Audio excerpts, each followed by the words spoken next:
does our family of origin shape our values and influence our thoughts around our collective and individual Blackness? And in what ways does the concept of family shape the way we as Black people pursue liberation and justice? And finally, what is the legacy of the Black family here in the tapestry of American society? I'm so glad you asked because we are talking about it with two special guests after the break. Brokers, welcome to another episode of Brokers, where we talk about the unbelievable ish this country has done to keep us broke. Now here are your hosts, Amber and Erika. Hello, brokers. I'm Amber. And I'm Erika. And today on Brokish is a special day. It is. I'm so excited. Don't say who. Don't say who. I'm not about to say who. I just want y'all to know we're going to unpack Erika's lack of home training. And I'm very excited. I'm so excited. That is so messed up. But before we do that, Amber, I just want to call out the fact that you have not addressed me appropriately. Oh, so I really need you to backtrack, get yourself together, get it together. I would like to start this first episode of Brokish introducing my new co-host, the distinguished, honorable Dr. Erika Houston Brown. Okay. Yes, still don't got no sound effects, but baby got that PhD. Okay. Unofficially. Listen, we don't count all of that stuff. Anyway, paperwork. Dr. Brown is in the building, and I would like y'all to lift me up in prayer. On here, huh? I should have changed my name, right? You should. Because guys, I just think about if she was terrible to me with that little old MBA, y'all just imagine how she gonna treat me now that she got the doctor in front of her name. Child. I'm gonna be insufferable. I just want you to know that. If you thought I was insufferable before, meet me now. At least she ain't lying about it. But tell us, on your road to insufferable, how does it feel to have defended your dissertation and be one step closer to being the Dr. Brown? Oh my gosh. Let me just say, it was a battle till the end. No, just kidding. I was surprised by, and Amber was there, y'all. Online. I was online. Everybody was online. But Amber was there, and I was surprised by how emotional I got at the end when I was doing my acknowledgments and talking about the people that are important to me and how they've added to me and how they've assisted me along this journey. And I'm a thug, and I got kind of caught up, Amber, and I was like, man, I didn't know that was going to happen. You need to get that tattoo, that tear tattoo. Y'all, she cried. Wow. I don't think that's what that's for. I know. I don't need one of those. But yeah, I was surprised by how emotional I got. And I am I guess, thank you for friends and stuff, because I had some of my friends who were like, you've got to invite people. You can't have a defense and not invite people. And I was like, yes, I can. So anyway, I was not going to invite people at first. And I'm really glad that I did, because it was great to have so much backup there. I had so many people there, so many people I haven't seen in a while, people who were involved in my study. It was just a very rich time for me. So I feel like, I do feel like I've already graduated in that sense. So. Well, it was lovely. I will say, even though it was only virtual, it was really beautiful to see all the people that came together to support you and celebrate you. It was slightly disappointing that you did not allow us to misbehave. You insisted that we be on mute and limit our comments. But other than that, it was a wonderful, wonderful celebration. And I am very proud of you. Thank you. And why did Amber, in my defense, say that she wanted to play Wipe Me Down? She said this in front of the entire audience that was there. And I'm just like, talk about home training, which I know she has and doesn't use. Listen, because when somebody gets a PhD, what they get is wiped down on the head, the shoulders. Okay. And I didn't understand why she had this beautiful Black gathering of people and she did not want us to embrace the full Blackness of the moment. Okay. But we tried to follow her commands, but it was very difficult. So I just wrote the lyrics in the chat since she wouldn't let me play the song. Wow. And so what have you been up to outside of recognizing how awesome I am? What have you been doing, Amber? I have been honestly like working, which is really sad. Ghetto. I know when my job like makes me work and like, during the Texas Arctic blast, I was in Boston, which was super chaotic, but it's just been really busy, but it's been a good busy. I've been doing some things and challenging myself. So that's been nice. But I mean, I'm still aiming to retire and do absolutely nothing, but I'm not there yet. So I guess I will settle for feeling meaningfully engaged while I have to work. Only 20 more years. You got this. 20 more years? Yes. Girl, sorry. I'm trying to hit the lottery, hit the pole, hit something. I ain't got another 20 years in me. And on that note, yes. So y'all know this season on Brokish is all about legacy. And Amber and Delina and I got together for a Brokish retreat, and we were talking about, what is this season going to be about? And we had these conversations about Afrofuturism and world building and all that kind of stuff. And I was like, ooh, I don't know nothing about that stuff. Like, how will we do that? And so I was quite frankly like a little bit afraid of grounding the season in that. But as we talked about it more, for me, because I don't have this radical imagination, I did start to feel like legacy, right? So we started talking about legacy and what that means. And as I think about it, especially like during Black History Month, shout out to Carter G. Woodson, Negro History Week. Negro History Week in the building. So as we thought about legacy and history and future building, world building, we thought about what is the legacy? What are the things that we want to take forward with us in the new world, right? So after the revolution, when it's all over, what are the principles? What are the ideas that we want to build the new world on? And so that's really what we're talking about. And we had an idea. We said, you know what? To have this first sort of foundational conversation about legacy, why don't we start at home? And so what that means is we said, we're going to talk to our mamas about it. And so y'all, for the very first time on Brokish, we have with us Miss Eleanor. So Amber, if you would introduce your mother, please. Y'all, my mama is here, Eleanor Webb, my favorite praying prophet, meddling grandmother. I love her dearly. She is a retired educator. Well, do you consider yourself retired? I mean, she still be out here dipping and dabbling. Working. So. Yeah. Retired. Okay, retired principal. And she had a whole other career, child, was in the marketing streets at IBM. But she really is my favorite person. She is strong and smart and resilient and hardworking. Don't start all this early in the show. Just get to it.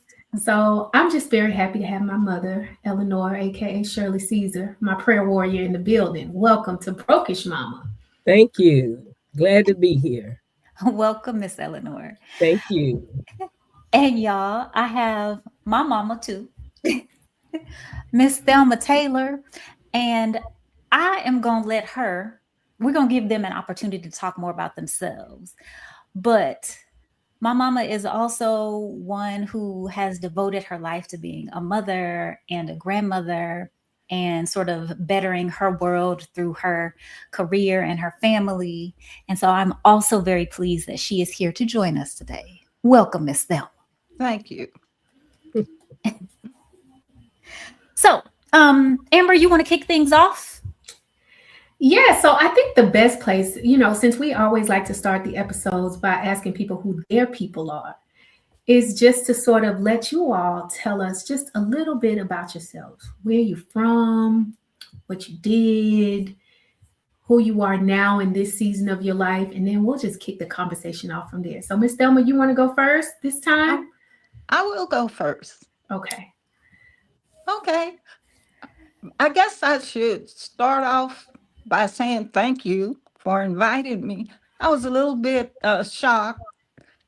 Erika would let me come out and speak. She, She but is not our boss, Miss we're Thelma. not gonna get into that part. This is very positive. But I can say I guess I'll start with Start at the maybe beginning. even Where were you one. born? Okay, I was born in Houston, Texas, at the Negro Hospital in Third Ward, Shout and out I to was Third Ward. actually named after my doctor.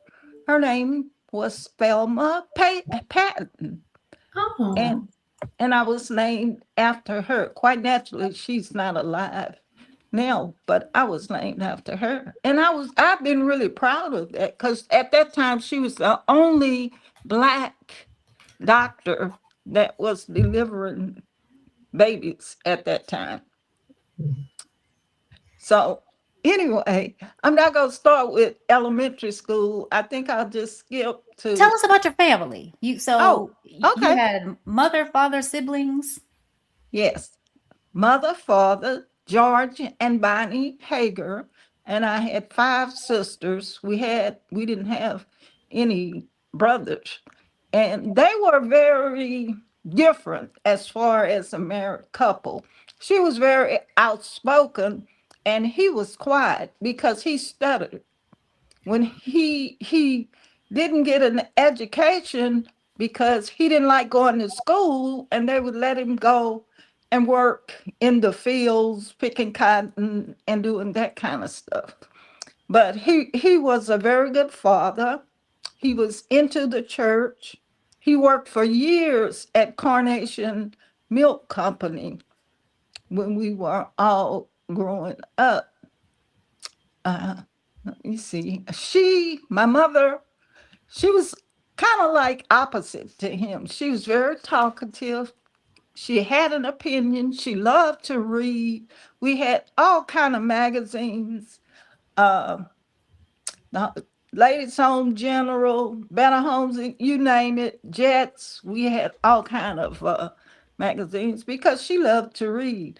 She got to the ninth grade and she dropped out of school, and when she dropped out of school, she would stay at home with her grandmother because her grandmother was blind, but her grandmother loved the Bible. So my mother would stay at home and read the Bible to her. I don't know quite when they both decided they would leave Louisiana and come to Texas and meet each other and get married and decide they're going to have all these children.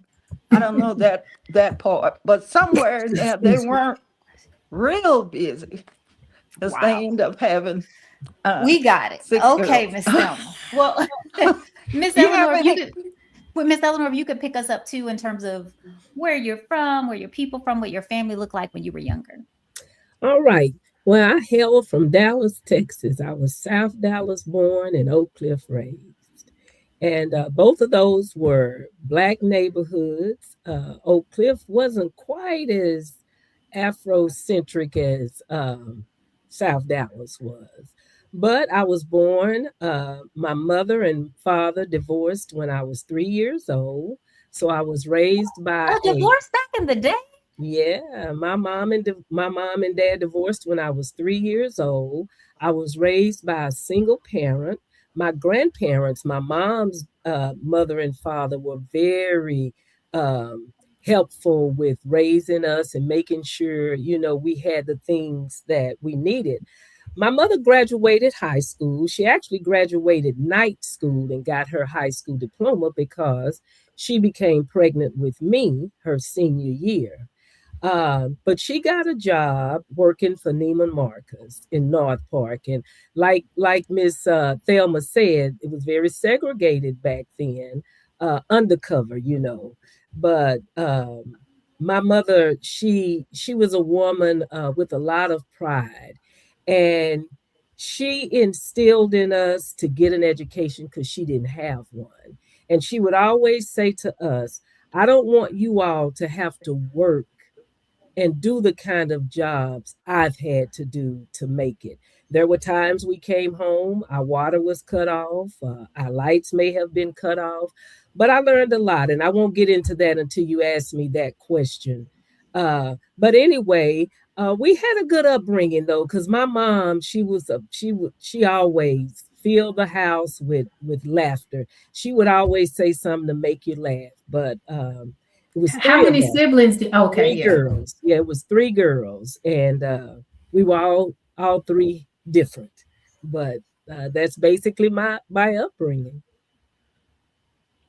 And you all had this upbringing, right? So different sorts of things happening between Houston and Dallas, and you're at school. So, Miss Eleanor, if you could start by telling us, what was your school environment like? Uh, Up until high school, I went to a segregated school. I started school at Paul Lawrence Dunbar in Southeast Dallas. I went there, and then my mom decided to remarry.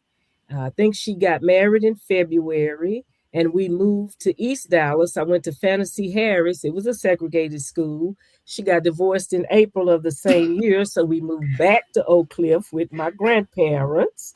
And I went to Clinton P. Russell. It was in Oak Cliff, and Clinton P. Russell was a desegregated school. You know, it was blacks and whites, and so I liked it. But I lived in the South Oak Cliff area. South Oak Cliff High School would have been the high school I went to, but I got bused. I was bused to Kimball High School. That really broke my heart because my life's dreams were to become a pivoteer. That was the drill team. That's really all I wanted in life was That's to where Amber become a gets it from. Now yeah, I it's wanted to. becoming clear. Yes, that hurt me to my core. I couldn't become a pivoteer and put on that little skirt that bounced up and down in the back when you walked, you know. But so I went on to high school, and you want me to tell you about my after graduation, or just stop there? Well, Uh, we'll catch up, Miss Thelma, okay. otherwise Yes. known as Mama. Tell us about your schooling. Okay, my schooling, I went to Harper Elementary School, which and it was kind of like on the west side of Houston. And in right when I went to the seventh grade, we moved to Third Ward, and that was during the white flight in Third Ward. The white people were moving out, and black people moving in. So I went to Miller in the seventh uh, seventh grade. Seventh grade had already started, but I went there, and after there, uh, went to Jack Yates. I skipped quite a few years there. We went to Jack Yates, and it was segregated. And we consider Jack Yates as the top high school in the Houston area. And there was always competition between Yates and Wheatley. And everybody would, on Thanksgiving, would like to come to the football game on Thanksgiving. Well, when I was in school, I was always in the choir. So I was in the choir, and I'm skipping some time. And in I forgotten what grade, the 11th or 12th grade. I think it may have been the 11th or 12th. It doesn't matter though. But I was in the choir with Felicia Allen. And some of the time, Oh, Debbie Allen would be in the choir as well. So we were going to have a play, and it was called John Paul Jones. So it was only two people that would try out for the main lead singer, female, was me and Felicia trying out. But at that time, and I'm still kind of quiet, like I was kind of quiet, but I did like to sing. So I did try out and sing, but I didn't get it.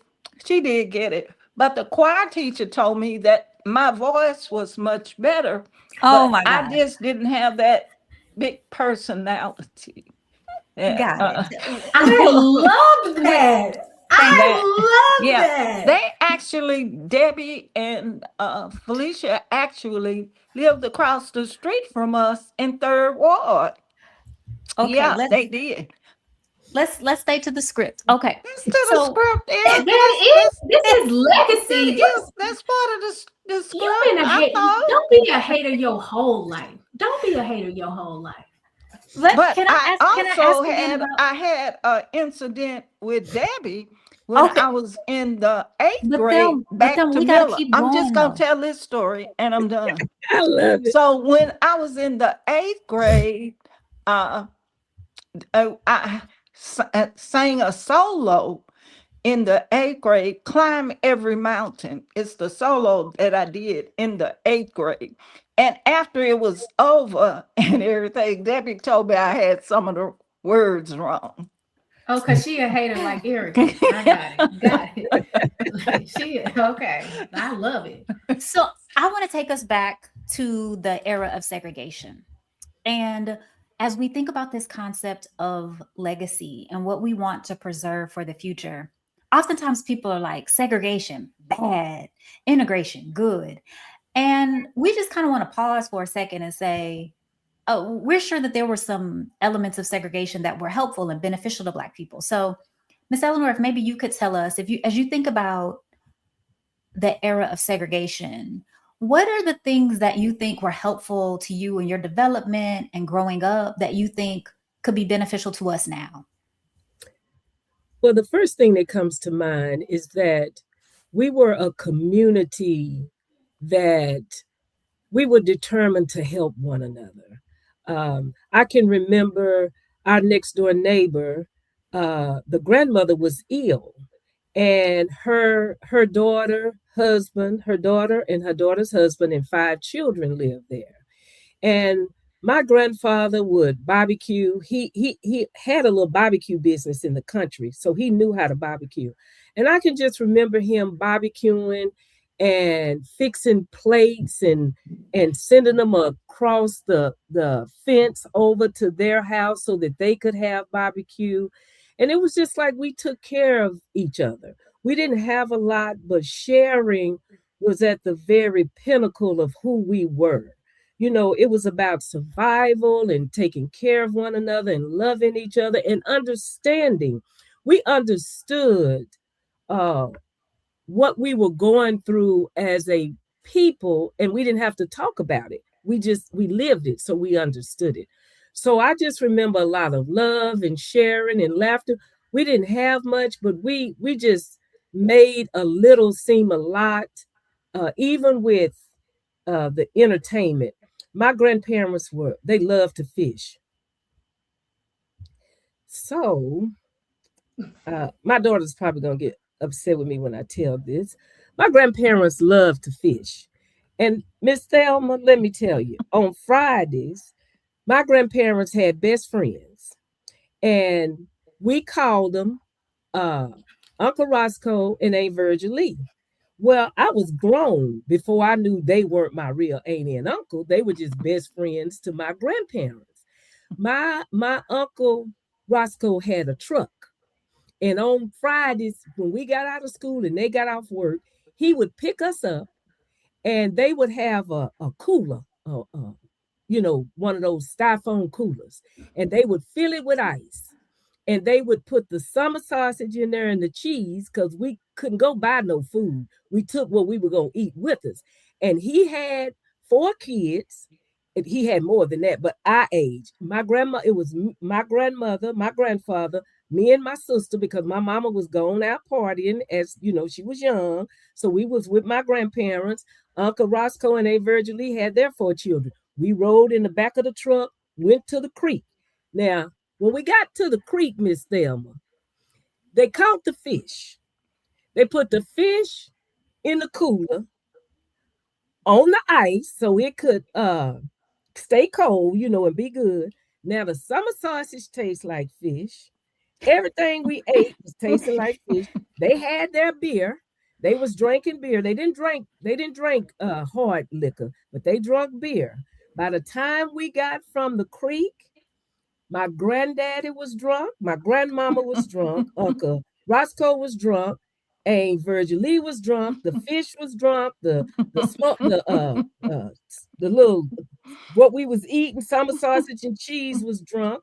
So they didn't go home. They stayed and we made pallets. But I'm gonna say this and then I'm gonna let it go. In those days, Uncle Roscoe and Aunt Virgil Lee and their 4 children stayed with us. They slept in the beds, and my grandmother made pallets for us. They had 2 boys and 2 girls. We all slept on a pallet. It was 4 girls and 2 boys. Those young men never tried anything with us Mhm. because of how they were raised. Mhm. I And I loved believe it. that. And I remember that. You know, that's how they were raised. And they called my grandparents, Aunt Connie Mae and Uncle Sammy D, because none of us knew we weren't really friends because they were friends because they were from the same, country. They were down in the country. My grandfather was from Greenville and my grandmother was from Pittsburgh, which really was Newsom, but they called it Pittsburgh. But anyway, they were from the same hometowns. And I just remember just a lot of love and a lot of care. We didn't realize we were poor because we ate when we were hungry. We had a place to sleep, but it was so much love. But to this day, Miss Thelma, I don't eat fish. She don't. Period at all. Could I mention something at this point, or do I have to wait for to be officially? No, you You go can ahead, tell Miss us Thelma. what you think is was beneficial about segregation that you'd like to share, ma'am. Okay, but I want to comment on what you said about the neighborhood and Mhm, what happened. mhm, Well, my daddy, since he worked in the fields and everything, he always liked to have a garden. We had a garden, mhm, Wow. and this was before we moved to third ward. This was when we was still in our first neighborhood. And we always had a house, and they always somehow they were buying the house, just like they were buying that house in the West End, and they bought that house in third ward. Now, this is a little off from my story I was going to tell, but remind me it's about a garden because I'll forget. But anyway, when we first moved to third ward, on the very first month that the house note was due, they didn't have enough money to Oh, pay wow. for the first note. But the lady, it was a white lady that financed that house for them. For some reason, she liked them because they didn't qualify for all the different kind of loans, quite naturally. But she Mhm. financed that house herself for us. And it was a brick house too. And Miss Eleanor, what they thought about brick houses back yes. then. But Mhm, Stay on anyway, track. Segregation. when we Not the were leave the white when, women out of it. when Segregation. we were in the house in the West End, the first house, we had a vacant lot next to our house. And my daddy always had plenty of tomatoes, all kind of okra. And we were raised just like little Louisiana girls, mhm, because we would have to go out there and pick all that stuff. mhm, And he would get us up early, and I'm not gonna mark him because Erica wouldn't like that. How he would get up and tell it since he studied, how he would tell us to get up. But he would get us up early, even on the weekends. And we had to go out and pick that okra. And that okra has the little stickers on it. So Yeah. we would put on socks on our hands and go out there and pick the okra. So that was just my little story. But what would happen was everybody in the neighborhood knew he had that garden. mhm, And anybody that wanted to come, he would Yeah. make sure we gave them tomatoes, okra, whatever he had in that mhm, garden, mhm, we shared with mhm, anybody in that whole mhm, neighborhood. mhm. So, Erica, I have a question for you because I actually don't know the answer to this.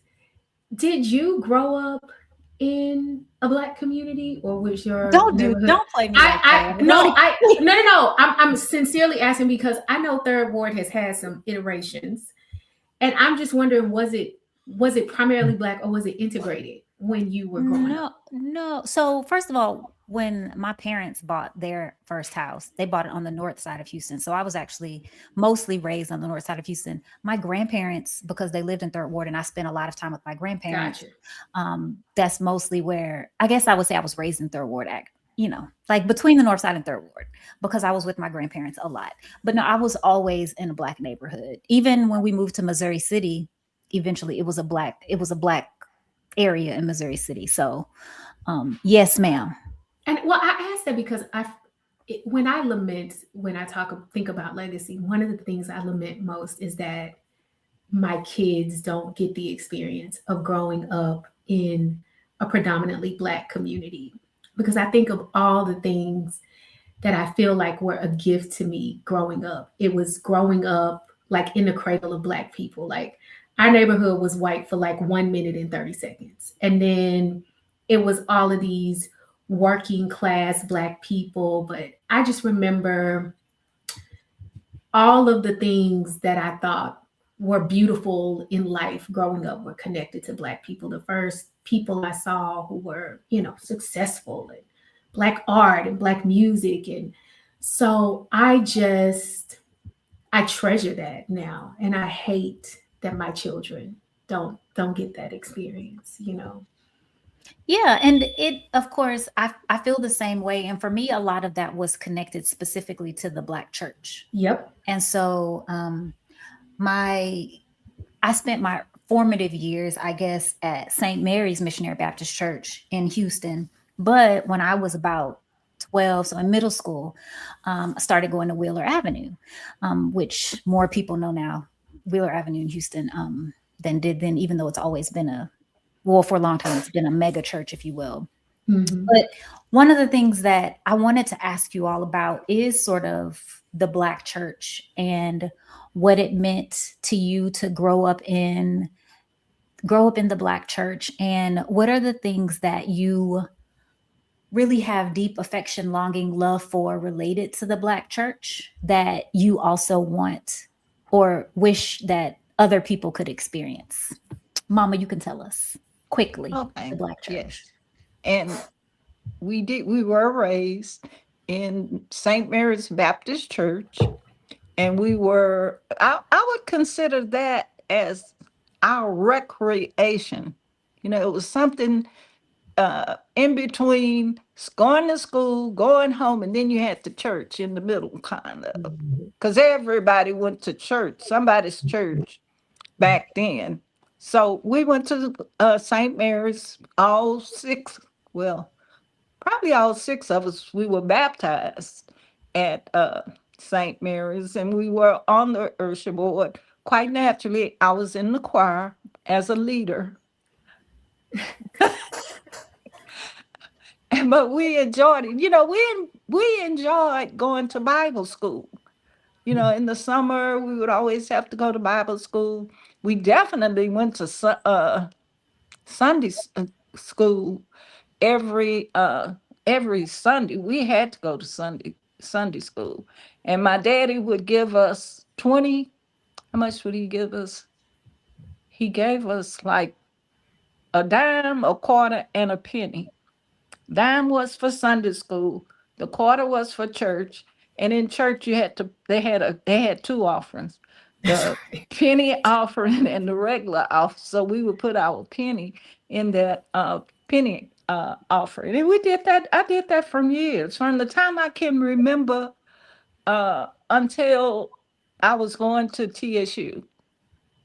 We always went to the same church, and would come home and do the same. My daddy would cook because he could cook. He would do most of the cooking, more cooking than my mother. But I'm not going to go past that because that's the only question you asked me about. Great.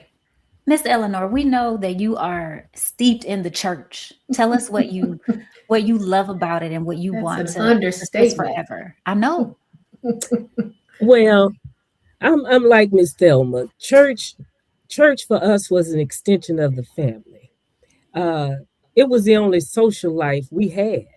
We went to church, yes, to hear the word of God and to learn, but to be honest, we were so glad to go to church because that's where all of our friends were, and that's who we knew everybody, and everybody knew us, and you knew you were going to get loved on. You didn't think about it, but you knew you were going to get loved on, and people were going to be asking about you, and the older ladies would give you a dime for your birthday, and a little something here, a little something there. And we had youth meeting, which we were a part of. My mom didn't have a car, so Miss Odell, is that's what we called Miss Odell, had a car. She would come and pick us up for youth meeting. And Miss Odell, she was single. She was divorced at the time. She had her kids, and my mom had our kids. Well, her oldest son and me were the same age. We went to school together. One day, Miss Odell said, "Now I'm just tired. I have to drive y'all to choir rehearsal, youth meeting." She took Henry and I and got our license. We were 15, but she got us hardship license. Now, I'm not gonna tell y'all how she did it, but somebody did. We know how she did Yeah, it. yeah, Miss Thelma. We know. She got us those hardship license, and me and Henry started driving. Henry would pick me up, and me and my sister up, and him and his two brothers would be in the car, and we would drive ourselves to church. We loved it. We loved it. We couldn't wait till the summer to go to the conferences, the youth conferences in Griggs Chapel. Now, I'm just telling the truth because God is listening to me. We won a lot of those competitions. So we loved it. Well, We loved let me ask you something. 'Cause I'm getting your business a little bit.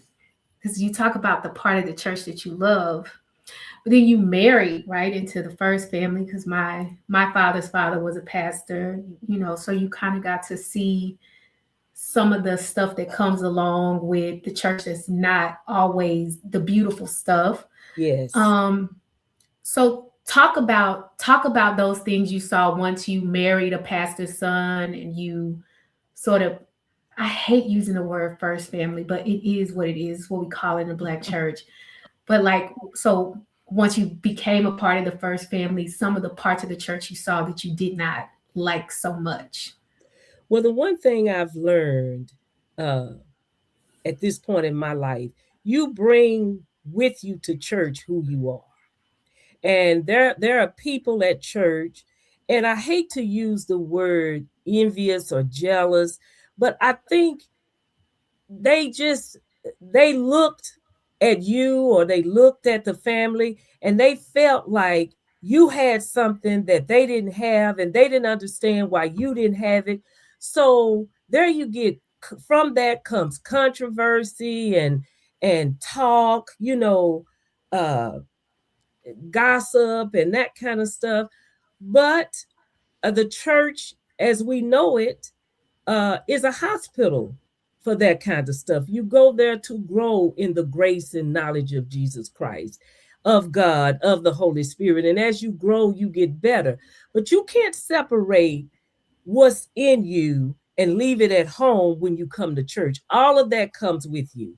So all of those things happen at the church. You see people arguing, not getting along. You see people who start trouble just because they're hurting. Hurting people hurt people. We all know that. So all of that was in the church. But if you had a desire to become better, you got better as you stayed in there and you really took preaching and learning seriously. And I saw people get better because I'm one of them. I'm not gonna have you tell a story about how you slapped that lady in church that time. You thought she was trying to talk to my daddy. Call me Miss Thelma, I'll tell you about it. Okay. I will. I like Whoa. lively stories. Whoa. So here's the thing. Y'all know we love you. Y'all are mamas. We love you for real. But we also want to have like a real frank conversation. And so, as a part of that frank conversation, Amber and I know from our experiences in the church that the church can be problematic. And we'll talk about some other institutions too. So, we're not directing this totally at the church, but for example, the patriarchy can be very strong in church, right? And so sometimes the way women are treated in church isn't favorable. So we're really asking if there are things like that, where if you're doing an honest assessment of the Black church and you're like, I love all these things, and I love that the church is a place where people can go and be restored and where they can find community, but there are also these other things. What are those other things? You're asking me now? Sure. Oh, okay. Quite naturally, anytime you get that many people gathered together, you're going to have all kind of confusion. And I cannot say there was not, we did have that at St. Mary's. And even though we were small children, we knew that there were things going on, Uh, like maybe somebody that was married was dating, was a usher, and somebody in the choir, they were, two people getting together. Uh, yes, there were. And just like the lady that was one of the piano players, she lived right next door to us. And my best friend was her daughter. And she would go to choir rehearsal every Wednesday. Well, she would take me and Emma Rose to choir rehearsal. And when choir rehearsal was over, it was a beer joint down the street from the church. And we would leave choir rehearsal, and she would take me and Emma Rose down with her to the bar. And she would sit there, and she loved beer.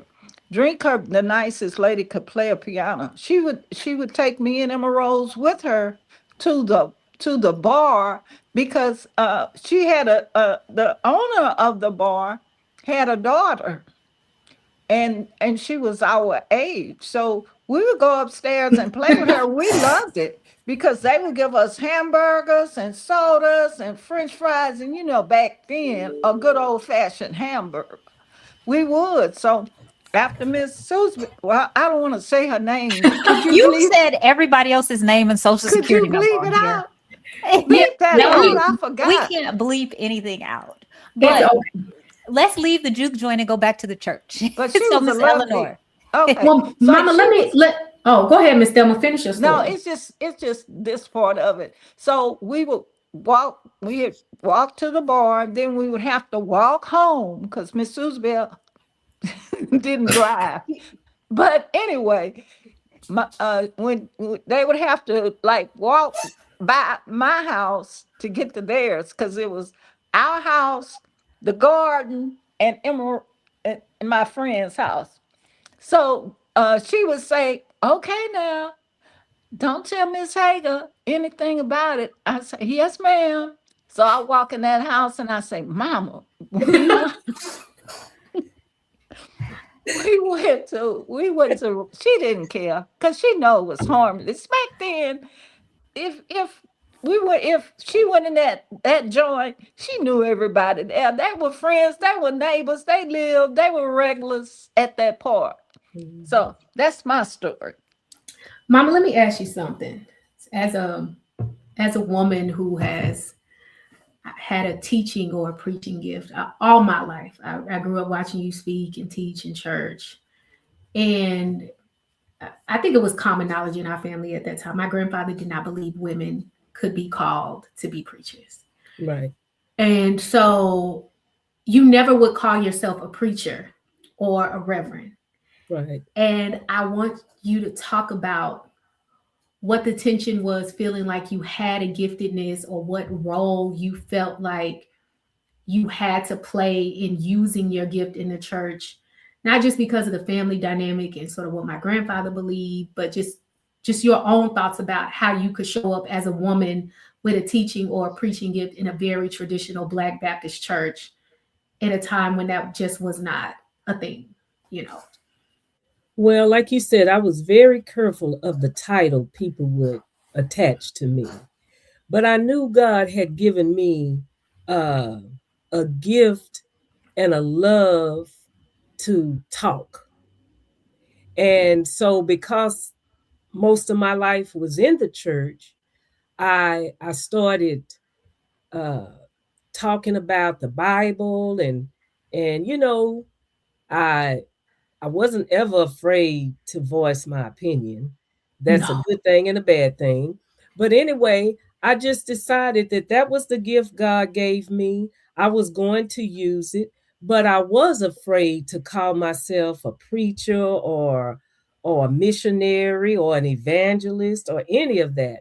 I didn't want any of those titles attached to me because I didn't want my pastor to be disappointed, or I didn't want people to look at me funny because, like you say, back then, women preachers and pastors were not, they were not believed upon. They didn't believe that women should be preachers or pastors or anything like that. So I was very careful about the title, but I was determined to do what God had me to do. And I thank God that my pastor gave me an opportunity to speak, and I got to do that throughout the Galilee Griggs Memorial District, which is the district my church was in, and it just went from there, you know, uh, uh, to a lot of different places. But let me just say something about Erika's question. In the black church, in the church period, women were not thought to be able to carry positions of leadership. You're absolutely right. Um, that was for the deacons, because the church was a place that the men could make themselves feel important. They weren't important on their jobs, probably, weren't important, anywhere else. So when they came to church, they were the deacons and the leaders of the church, the elders, or whatever you call it. And so that was their place, because believe it or not, some of them wasn't really the head at home. So the churches where they had to make sure that as men, they maintained that that leadership position, and that the women were submissive. We came under their leadership, and we did whatever they allowed us to do. But that eventually changed, and it evolved into what we see today. But it was prevalent and respected back when I was a little girl coming up in church. And how do you feel about that change? Uh, I think it's a good change. It's a good change, because men and women are needed for the advancement of the kingdom, and you can't just depend on one sex to carry God's word.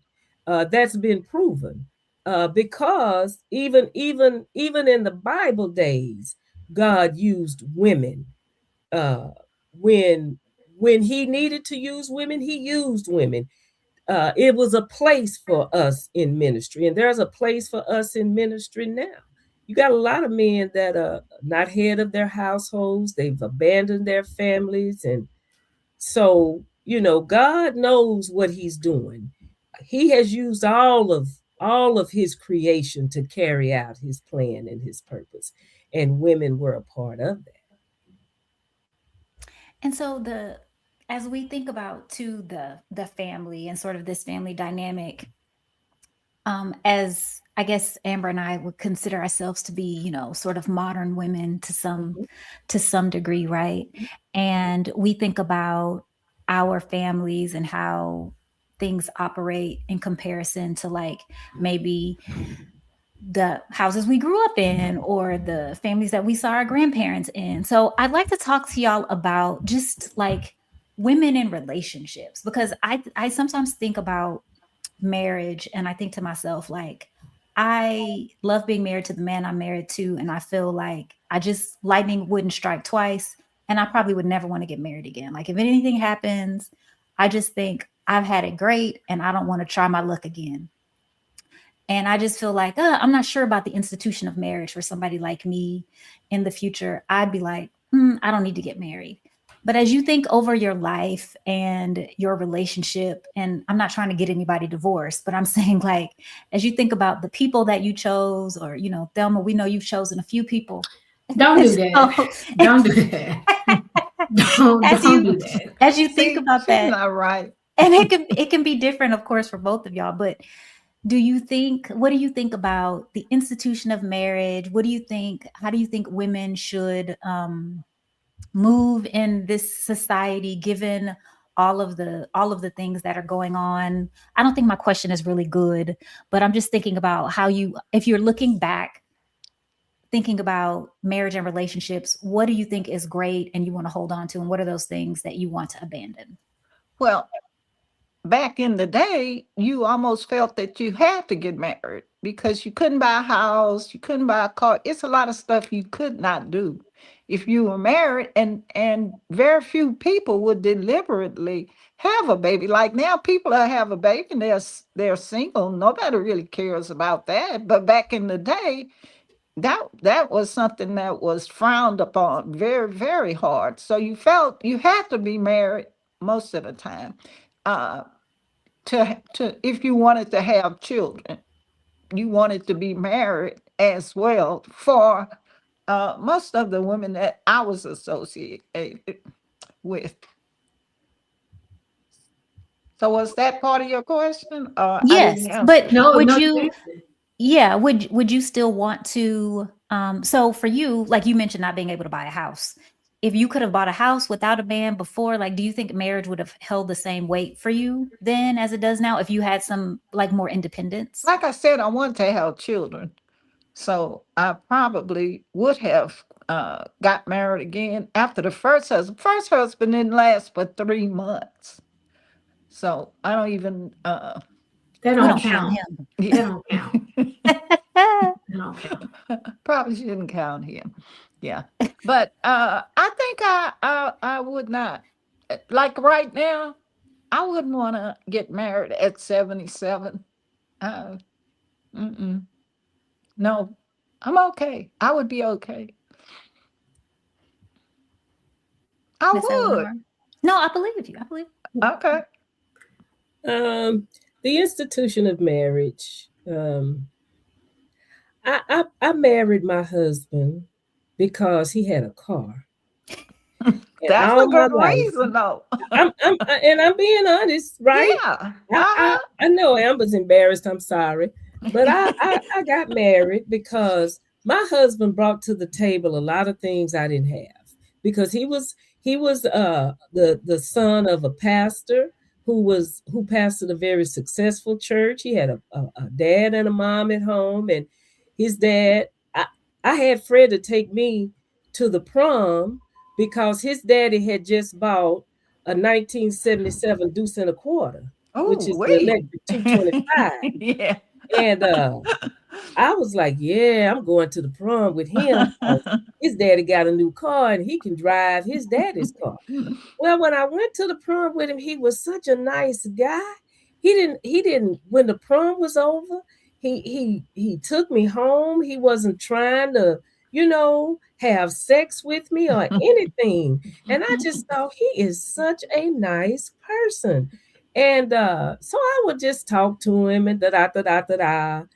And so when I got ready to go to college, I was going to TWU, he was going to North Texas. I was like, yeah, that's my boyfriend. He can take me back and forth to school and da da da da da da.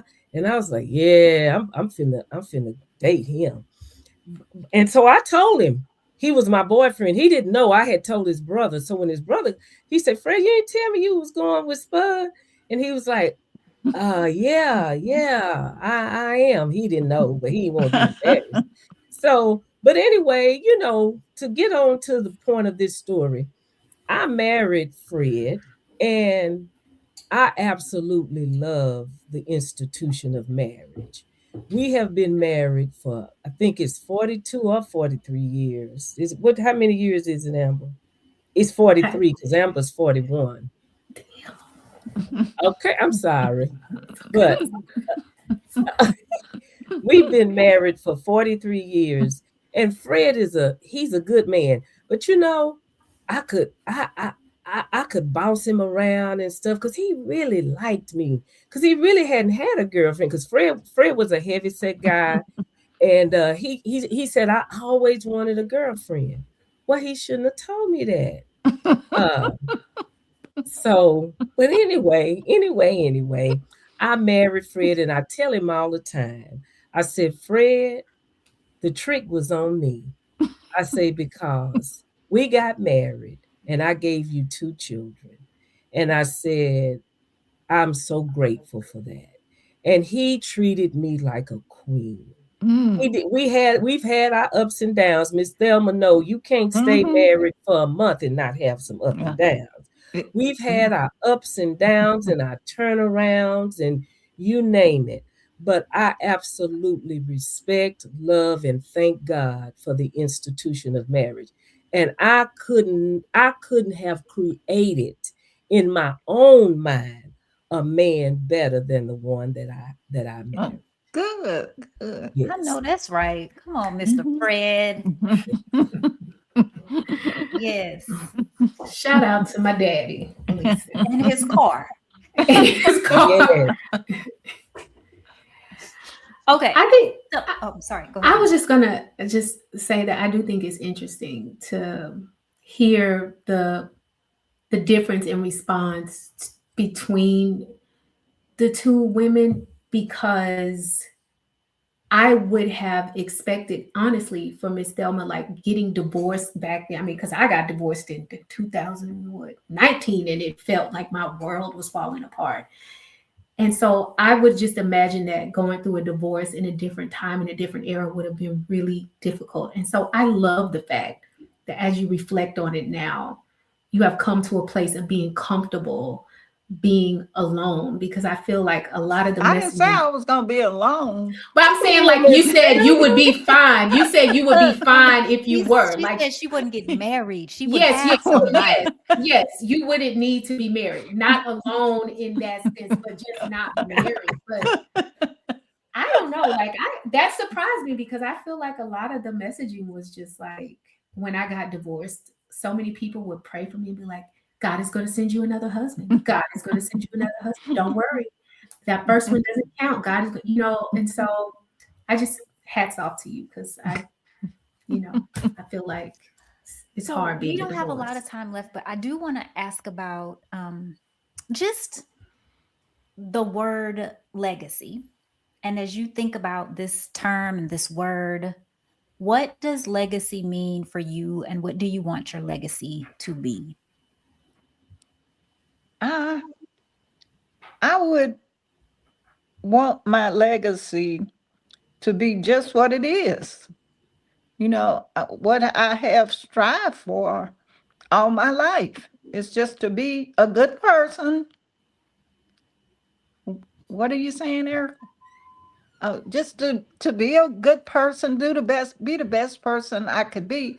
I always wanted to be a good mother, and I'm not saying I was a perfect mother, but I wanted the best for my children. Always wanted the best, and I could see the best in them. I could see the best in my children from when they were in going to preschool. When Ursula got ready to go to preschool, I told the teachers that I wanted her to go into kindergarten because I knew my baby was smart. And they did. They let her go to kindergarten. So when school started, Not me though. I didn't. she Not would me. no same story. When school started for Erica, I knew she was smart. She went to St. Thomas University daycare at that time, and I wanted them to do the same thing. I didn't finish the Ursula story. In order to go into first grade at 5, you had to show that you went to kindergarten early. And they would give you a test. They would give the kid a test. They gave all the kids the same test. Ursula and one other student passed the test to qualify to go into first grade. Erika came along. I did the same thing. She passed the test. The teacher that she had was not black. I'm not saying that the black one cheated for Ursula, but anyway, Erica went into the class, but they said she was, they knew she was smart, but they said she didn't like interact with the children. She was real She wasn't nice. shy. She she was real shy. So they said they would not put her advanced because Ursula finished high school at 16, college at 19. Oh, So wow.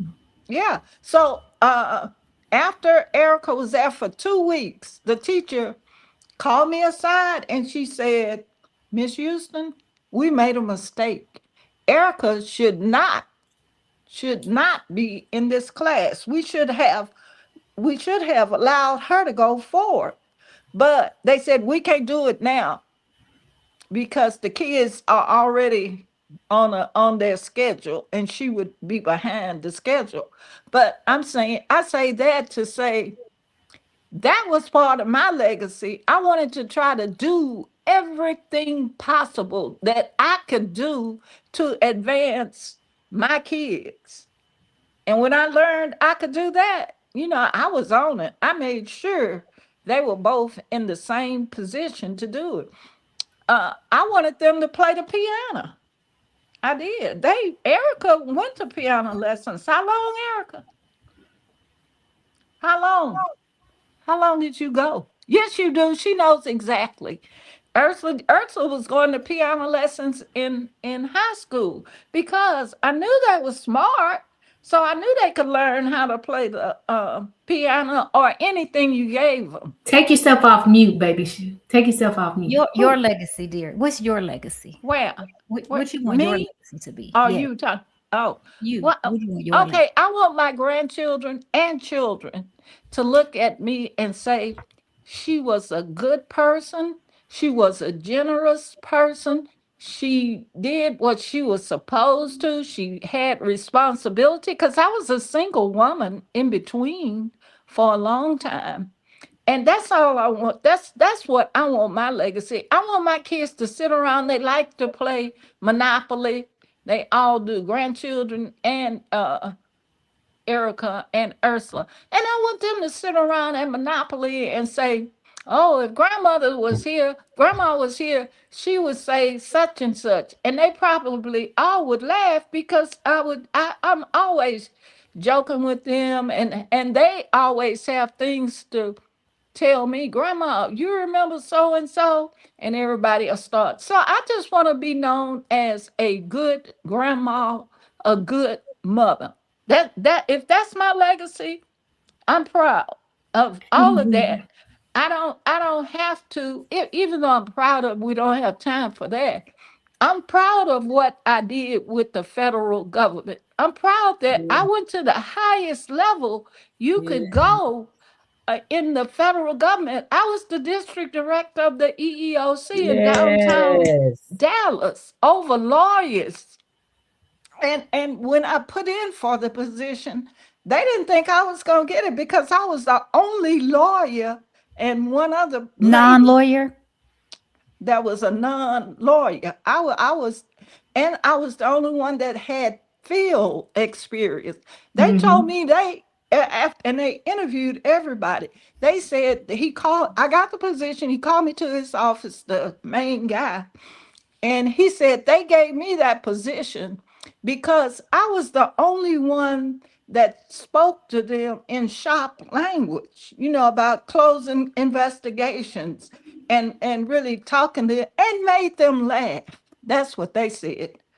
So I could tell you those kind of stories all the We won't time, ask you but to I though. We will won't. not ask you I to. love that. I I love do that. too. Yeah, the only one without a law degree. And they except the one other lady, I think she had a PhD though. And I was the one with my TSU because I didn't have my master's then from my with my TSU psychology degree. That's it. And Miss Eleanor, as you reflect on the word legacy, what do you want the world to be left with? Well, the first thing I want to say is, yay, Miss Thelma. I'm so Thank you. proud of you. I'm so Thank you. proud of you. All right. So for my legacy, I would like for my children and my grandchildren to know that I was a hard worker. I wasn't scared of hard work. I started working when I was 13. I got a job at a daycare changing diapers for $15 every 2 weeks. And back then they were wearing cloth diapers. So I'll leave it at that. And I also want my children to know I love the Lord. I love the Lord. I want them to love God and to trust God because I don't care what you attain in this life. If you put it in God's hand, He will blow your mind. So I want my children to not be afraid of hard work, to get them an education because in this life, you need a trade, you need an education, you need some type of skill, some type of work skill. And I want them to attain the things in life that interest them, but I want them to love the Lord. I want God to be on the throne of their lives. I want Him to be the center of their joy. I want them to learn how to surrender We to got God. it, boo. We got it. We got it. You see, she Hallelujah. needs the Lord. She does. But She Hallelujah. does. She's not yet surrendered. Hallelujah. yes, but that is the legacy I want to leave my children. Hard work and a genuine love and belief in Jesus Christ, to know that God is the Father and the Amen. Holy Spirit lives within them. Amen. Hey, hallelujah. Hallelujah. Hallelujah. So, mamas, we are sure y'all could keep going, Yeah. but Because I also unfortunately, work with Clarence Thomas. which is you shouldn't tell anybody that. You should have taken Hey, that to your I grave. didn't say I didn't And say he I must go not have along. listened. He must not have listened to your good sound advice. I don't believe in most of the stuff he does. I just wanted you to Oh, know. That's all. okay. That's when we'll strike from the record.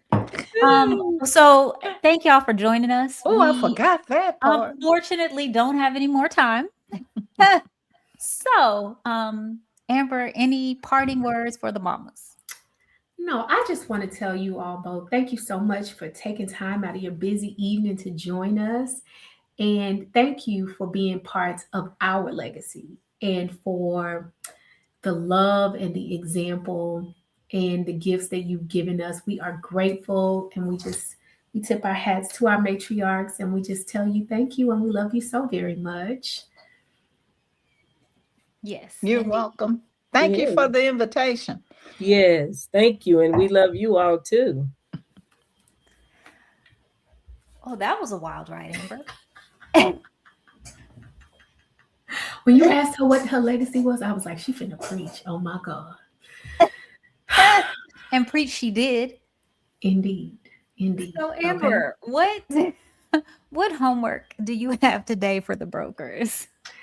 So I want to tell y'all before I give y'all the homework that I was threatened and told that this season there will be real meaningful homework or else um she gonna jump me. That's what she told me. Okay. So as the homework is coming, blame it on Dr. Brown. Okay. So the homework today is, of course, the first catch up, invite 3 friends, but also talk to somebody in your community who's part of your legacy because part of the work of the future includes remembering and treasuring and documenting the past.